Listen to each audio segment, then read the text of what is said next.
இரு அடியோருக்கு இரு அடியோனின் அன்பு வணக்கங்கள். இப்போ நீங்கள் பார்க்குறது ரொம்பவும் பழமையான கோபுர தரிசனத்தை தான் பார்த்துக்கிட்டு இருக்கீங்க. இந்த பழமையான கோபுர தரிசன முறைங்கிறது ஓமாந்தூர் அன்ன காமாட்சி அம்மன் மாசி பெரியண்ணன் கோயிலில் மட்டும்தான் இருக்கும். இந்த கோயிலில் தான் ரொம்ப பழமையான மணி கூண்டும் அமைப்பும் இருக்கிறது. இந்த மணி ஒலியை எழுப்பி தான் இந்த கோயில் கால பூஜைகளெல்லாம் அங்கே நிகழ்த்தியிருக்காங்க. பார்த்துட்டு இருக்கிறது அன்ன காமாட்சி அம்மனுடைய மூலஸ்தானத்தில் கோபுரம். இது அந்த ஆலயத்துடைய சுற்று வட்ட இட வசதிகள். இங்கே பார்த்திங்கன்னா மிகவும் பிரம்மாண்டமான இட வசதி இருக்குது. இங்கே கிடா விட்டு இந்த மாதிரி பூஜை பலஸ்காரங்கள் பண்ண வரவங்களுக்கான ஓய்வு இடமும் கார் வண்டி வாகனங்கள் நிறுத்துறதுக்கு தாராளமான இட வசதிகள் இருக்குது. இந்த ஆலயம் பார்த்திங்கன்னா திங்கட்கிழமை வெள்ளிக்கிழமை மட்டும்தான் திறந்துருக்கும். பூஜை நேரம் 12 மணி மதியத்திலேருந்து 2 மணி வரைக்கும் தான். மற்ற நாட்களில் விசேஷம் கிடையாது. இப்போ நீங்கள் பார்க்குறது அன்ன காமாட்சி அம்மன் உள்ள ஒளி ரூபமாக காட்சி கொடுக்குறாங்க, தரிசிக்கிறாங்க. இங்கே ஒளி வடிவம் மட்டும்தான், உருவ வழிபாடு கிடையாது. இங்கே பார்க்குறது ஸ்ரீ சக்கரம் அம்மனுடைய நேர் ஆலயம் பின்னாடி இருக்குது. பல அழகான சிற்ப வகைகள் அந்த ஆலயத்தை சுற்றியில் இருக்கக்கூடிய அந்த அமைப்பில் வடிவமைக்கப்பட்டிருக்கு. மிகவும் பிரம்மாண்டமாக இருக்கும்.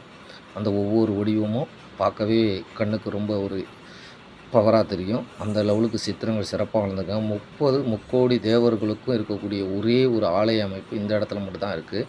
30 முக்கோடி தேவர்களும் இது ஒரு ரொம்ப பழமையான கிணறாக சொல்லிகிட்டு இருக்காங்க. இந்த கிணறுல தான் அவங்கெல்லாம் வாசம் பண்ணுறதாகவும் அந்த 30 முக்கோடி தேவர்களுக்கும் மேலே ஏகாம்பரேஸ்வரர் ஆட்சி பண்ணுறதாகவும் சொல்லிகிட்டு இருக்காங்க. இந்த ஆலயத்தை சுற்றிலே இருக்கக்கூடிய சிறு சிறு தெய்வங்கள் மதுரை வீரன், கருப்பண்ண சுவாமி, கௌமாரி, மாரியம்மன் எல்லாமே ஒளி வடிவத்தில் மட்டுமே தான் இங்கே காட்சி கொடுக்குறாங்க. இது அன்ன காமாட்சி அம்மனுடைய கோபுரம், மூலஸ்தானத்துடைய கோபுரம், காண கிடைக்காத காட்சி. இப்போ நீங்கள் பார்க்குறது தான் ஏகாம்பரேஸ்வரர். 30 முக்கோடி தேவர்கள் அந்த கிணறு இருக்கிற பகுதியில் மேல் பகுதியில் அங்கேயும் ஒளி வடிவமாக தான் ஏகாம்பரேஸ்வரர் காட்சி கொடுத்துட்ருக்காரு. இதெல்லாம் மிகவும் பழமையான ஆலய முறை. இந்த ஆலயத்துக்கு வந்து பார்க்குறவங்களுக்கு கண்டிப்பாக தெரியும். இந்த ஒரு வைப்ரேஷனும் இந்த ஒரு அனுபவத்தையும் வேறு எந்த ஆலயத்திலுமே நீங்கள் பார்க்க முடியாது. எல்லாம் ஒளி ரூபம் மட்டும்தான் தரிசனம். ரொம்பவும் பழமையான முறைப்படி இருக்கக்கூடிய ஆலய வழிபாட்டு முறைகள். மிகவும் பிரமிக்கக்கூடிய இந்த 30 முக்கோடி தேவர்களுக்கும் இங்கே ஒரு கேணி வாசம் பண்ணுறதா இருந்து அது மேலே ஏகாம்பரேஸ்வரர் வச்சுருக்கிற ஆலயமும் இங்கே ரொம்ப தனிமையான சிறப்பானது. வேண்டுதலை வேண்டவங்க பெரியசாமி கிட்ட வேலை தூக்கிட்டு போகிறது, அருவா தூக்கிட்டு போகிறதுன்னு 3 வகையாக சுற்றி சாமிக்கிட்ட விண்ணப்பம் வச்சுக்கிறாங்க. அந்த விண்ணப்பம் நிறைவேறிடுச்சுனாக்க திரும்ப அந்த ஆலயத்துக்கு கிடா விட்டு கோழி விட்டு இந்த மாதிரி ஏதோ ஒரு வேண்டுதல் நேர்த்தி கடனை செஞ்சு அதை பதிவு பண்ணிக்கிறாங்க. இந்த ஆலயம் பெரியசாமி ஆலயமும் மந்திரம் கிந்திரம் தந்திரம் பிடிச்ச எந்த ஒரு பிரச்சனையாக இருந்தாலும் எந்த சீவினையாக இருந்தாலும் அந்த அவருடைய ஆற்றலுக்கு முன்னாடி தவிடுபடி ஆகிடும்னு இங்கே இருக்கிறவங்க சொல்கிறாங்க. எப்படியாப்பட்ட வினைகளாக இருந்தாலும் அறுத்தெறிந்து விடுவார். அதனால் இந்த ஆலயத்துக்கு ரொம்ப அதிகமான கூட்டம் வந்துக்கிட்டு தான் இருக்குது. இந்த ஆலயத்துடைய இன்னொரு ஒரு சிறப்பு கேட்டிங்க அப்படின்னாக்கா, இந்த மாசி பெரியண்ணன் வந்து பார்த்தா எந்த ஒரு துஷ்ட சக்திகளும் நம்மளை விட்டு விலகிடும், ஆலயத்துக்கு வெளியவே விலகிடும், நம்மள்ட்ட திரும்பவும் அது தொடராது. இந்த ஆலயத்தில் விபூதிக்கு பதிலாக ஒரு வகையான மண் தான் பிரசாதமாக தராங்க.